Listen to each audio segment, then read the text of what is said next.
सभी साथियों को नमस्कार। स्वागत है आपका शिक्षकों के अपने YouTube channel we educate you में।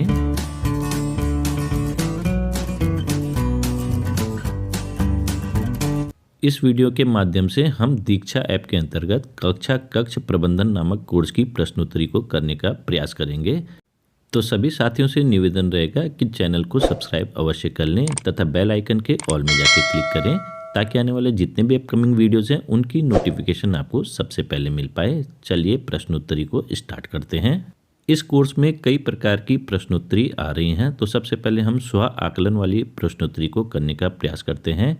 इसमें पहला क्वेश्चन है, श्यामपट्ट पर लिखते समय सबसे महत्वपूर्ण होता है। तो सबसे महत्वपूर्ण क्या होता है? स्पष्ट लेखन। स्पष्ट लेखन इसका राइट आंसर होगा। नेक्स्ट क्वेश्चन की ओर हम बढ़ते हैं। निम्नलिखित में से कक्षा प्रबंधन में सहायक होता है। तो कक्षा प्रबंधन में सहायक है विद्यार्थियों के स्तर की समझ। इसमें हम टिक लगा देंगे। कक्षा में बैठक व्यवस्था होनी चाहिए। तो कक्षा में बैठक व्यवस्था गतिविधि व बच्चों तक पहुँच के अनुसार होनी चाहिए। नेक्स्ट क्वेश्चन है, श्रेष्ठ कक्षा प्रबंधन के द्वारा किया जाता है। तो इसका जो राइट आंसर होगा, विद्यार्थियों के बीच अंतःक्रिया बेहतर बनती है। नेक्स्ट क्वेश्चन की ओर हम चलते हैं। शिक्षक का अपनी कक्षा के प्रति दृष्टिकोण होना चाहिए। तो शिक्षक का अपनी कक्षा के प्रति दृष्टिकोण लोकतंत्रात्मक होना चाहिए। तो इस प्रकार से ये वाली प्रश्नोत्तरी हमारी समाप्त हो जाती है, जिसमें हमारे 5 में से 5 मार्क्स आ जाते हैं। अब हम बात करते हैं नेक्स्ट प्रश्नावली की, जो कि प्राथमिक स्तर प्रश्नावली कहलाती है। इसमें भी कुछ क्वेश्चंस दिए होंगे जिसका आपको हल दिखाना है। तो इसमें क्वेश्चंस हैं, प्राथमिक स्तर पर समूह गतिविधियां किन परिस्थितियों में प्रभावी होती है। तो जो इसका राइट आंसर होगा वह है उपर्युक्त सभी। जितने भी ऑप्शन दे रखे हैं वो सभी होंगे। प्राथमिक स्तर पर कक्षा प्रबंधन के लिए कक्षा सह समितियों नियमों की भूमिका होती है। तो इसमें जो राइट आंसर होगा वह है कक्षा संचालन में लोकतांत्रिक भागीदारी को बढ़ावा देने में। नेक्स्ट क्वेश्चन हमारे पास है, प्राथमिक स्तर पर विद्यार्थियों के बैठने की व्यवस्था किस प्रकार की होनी चाहिए। तो जो इसका राइट आंसर होगा वो होगा विषय वस्तु की आवश्यकता के अनुसार। नेक्स्ट क्वेश्चन की ओर हम बढ़ते हैं। तो इसमें एक 3 ही क्वेश्चन थे, तीनों हमारे सॉल्व हो गए हैं। अब इसके बाद आते हैं हम उच्च प्राथमिक स्तर की ओर चलेंगे हम। तो इसमें अब उच्च प्राथमिक स्तर की प्रश्नावली आएगी। तो इसके भी क्वेश्चन हम देख लेते हैं। इसमें क्वेश्चन है, वीडियो से प्रदर्शित गतिविधियों से सुनिश्चित किया जा सकता है। तो इसमें जितने भी ऑप्शन दे रखे वो सब सही हैं, तो इसका आंसर होगा उपर्युक्त सभी। इसके बाद नेक्स्ट क्वेश्चन है, विद्यार्थियों को गृह कार्य के रूप में दिए जा सकते हैं। तो विद्यार्थियों को गृह कार्य के रूप में, तो यहाँ जितने भी ऑप्शन दे रखे हैं वो इसका राइट आंसर है, यानी कि उपरोक्त सभी। इसके बाद नेक्स्ट क्वेश्चन है, कक्षा का लोकतांत्रिक संचालन सुनिश्चित किया जा सकता है। तो कक्षा का लोकतांत्रिक संचालन जो सुनिश्चित किया जा सकता है वीडियो में प्रदर्शनानुसार कक्षा नियमों के निर्माण से। तो ये इसका राइट आंसर होगा। अब हम आगे नेक्स्ट स्टेप में चलते हैं, माध्यमिक स्तर की ओर। ये वाली प्रश्नावली भी हमारी कंप्लीट हो गई। अब माध्यमिक स्तर के प्रश्न हैं, उनको भी जान लेते हैं। तो इसमें पहला प्रश्न है, ज्योति जी कक्षा 9 में विज्ञान पढ़ाती है। उनकी कक्षा में दीपांशु नाम का विद्यार्थी है जो सामूहिक गतिविधियों में ना तो रुचि लेता है और ना ही भागीदारी, लेकिन व्यक्तिगत रूप से दिए गए कार्य को बहुत ही बेहतर तरीके से करता है। समूहवार गतिविधि के समय ज्योति जी उसे अपना कार्य स्वयं करने के अवसर देती है। क्या ज्योति जी द्वारा अपनाई गई जो रणनीति है वो सही है? तो हाँ, सुविधानुसार कक्षा प्रबंधन होना चाहिए। तो इसका ये राइट आंसर निकलेगा। माध्यमिक स्तर पर शिक्षक की भूमिका किस रूप में होती है? तो यहाँ पर एक मार्गदर्शक के रूप में होती है। इसका ये राइट आंसर होगा। माध्यमिक स्तर पर शिक्षण प्रक्रिया में, अब इसमें 4 ऑप्शन दे रखे हैं। विद्यार्थी सहभागिता आवश्यक है, अध्यापक की सहभागिता आवश्यक है और अन्य 2। तो इसमें विद्यार्थी की सहभागिता आवश्यक है। और ये देखिए, ये वाला भी हमारा कंप्लीट हो गया। इसमें 3 आउट ऑफ 3 हमें मिल गए हैं। अब लास्ट में हम आते हैं आकलन में।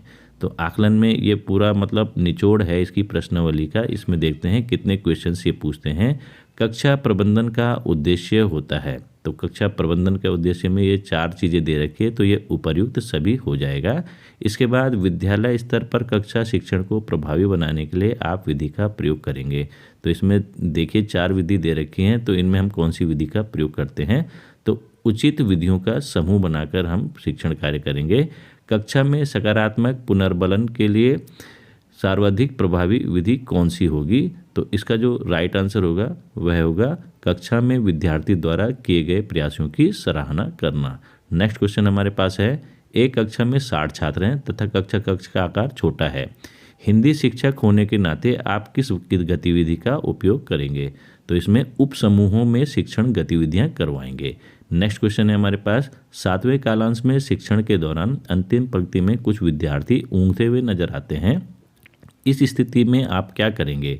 तो इस स्थिति में हमें क्या करना है? शिक्षण को सरल और रोचक बनाएंगे जिससे कि वे ऊँघे नहीं, उनको सुस्ती ना आए और वे रोचक।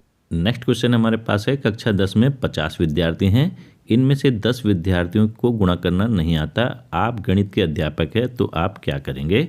तो इसमें हमारा जो राइट आंसर होगा, समूह के माध्यम से 10 विद्यार्थियों को गुणा सिखाएंगे, तो इसका राइट आंसर होगा। नेक्स्ट क्वेश्चन हम देख लेते हैं, कक्षा प्रबंधन में अपनाए जाने वाले संसाधन है। तो भौतिक संसाधन, मानवीय संसाधन, ये सारे के सारे संसाधन हैं, तो उपर्युक्त सभी इसका आंसर होगा। नेक्स्ट क्वेश्चन की ओर हम बढ़ते हैं।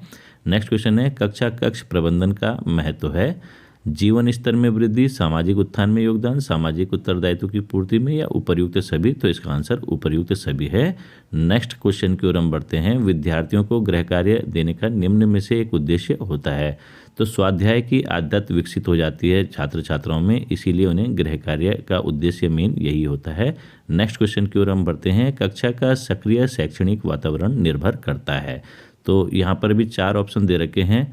छात्र शिक्षक अंतःक्रिया की प्रकृति पर निर्भर करता है, यह इसका राइट आंसर होगा। अब इसके बाद हम अगले क्वेश्चन की ओर बढ़ते हैं। अगला क्वेश्चन है, कक्षा प्रबंधन का सार्थक परिणाम होगा। तो इसमें भी 4 ऑप्शन दे रखे हैं, कक्षा शिक्षण अधिगम प्रक्रिया प्रभावी रहेगी या फिर अर्जित ज्ञान स्थायी। तो इसमें चारों के चारों, तीनों के ऑप्शन सही हैं, तो उपर्युक्त सभी हो जाएगा इसमें।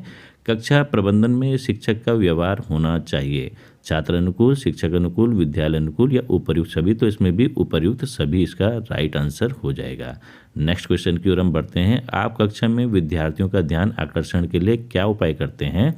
तो इसमें जोर से आवाज़ लगाते हैं, वार्म अप गतिविधि का आयोजन करते हैं, ध्यान से पाठ को सुनने के लिए कहते हैं। तो इसमें आंसर होगा वार्म अप गतिविधि का आयोजन करते हैं। नेक्स्ट क्वेश्चन हम देख लेते हैं, विद्यार्थियों को एकाग्रचित करने के लिए शिक्षक क्या करेगा? तो इसका जो राइट आंसर होगा, विषय वस्तु को पूर्व ज्ञान से जोड़ेगा, तो इससे छात्र छात्राएं एकाग्रचित होकर अध्ययन करेंगे। नेक्स्ट क्वेश्चन की ओर हम पढ़ते हैं। नेक्स्ट क्वेश्चन हमारे पास है, आपके विद्यालय की कक्षा 5 में कक्षा 4 स्तर के 5 बच्चे हैं, कक्षा 3 स्तर के 5 बच्चे तथा कक्षा 2 स्तर के 5 बच्चे हैं, तो आप क्या करेंगे? तो उस स्थिति में 4 ऑप्शन यहाँ पर दे रखे हैं, तो बहुकक्षीय बहुस्तरीय अवधारणा से शिक्षण करवाएंगे, ये इसका राइट आंसर होगा। नेक्स्ट क्वेश्चन की ओर हम बढ़ते हैं, कक्षा प्रबंधन के लिए आवश्यक है, इसमें भी ये चारों चीज़ें दे रखी हैं, तो इसका जो राइट आंसर होगा उपर्युक्त सभी होगा, इसमें आप टिक लगा देंगे। नेक्स्ट क्वेश्चन है, कक्षा में बैठक व्यवस्था होनी चाहिए, तो इसमें देखेंगे आप गतिविधि अनुसार परिवर्तनीय होनी चाहिए, ये इसका राइट आंसर होगा। नेक्स्ट क्वेश्चन की ओर हम बढ़ते हैं, कक्षा में शैक्षणिक वातावरण निर्मित करने के लिए गतिविधियां आयोजित की जाती हैं, तो किस प्रकार की गतिविधियां? बाल गीत, कविता, या फिर छात्र के पूर्व ज्ञान को शामिल, तो इसमें उपर्युक्त सभी आएगा। आप कक्षा में शिक्षण सहायक सामग्री का प्रदर्शन करेंगे, तो इसका जो राइट आंसर आएगा वो उपर्युक्त सभी ही होगा, तो इसमें आप टिक लगा देंगे। नेक्स्ट क्वेश्चन की ओर हम बढ़ते हैं, कक्षा कक्ष प्रबंधन के संबंध में सत्य कथन क्या है? तो यहाँ पर ये 3 ऑप्शन और दे रखे हैं, लास्ट में उपर्युक्त सभी दे रखा है, तो उपर्युक्त सभी इसका राइट आंसर होगा।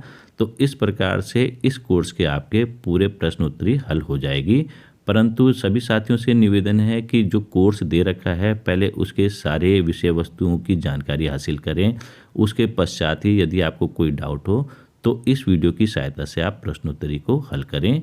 यदि इस वीडियो में दी गई जानकारी आपके लिए उपयोगी साबित होती है तो कृपया वीडियो को अधिक से अधिक लाइक एवं शेयर करें तथा चैनल को सब्सक्राइब करना बिल्कुल भी ना भूलें, क्योंकि यह शिक्षकों का अपना ही चैनल है। धन्यवाद।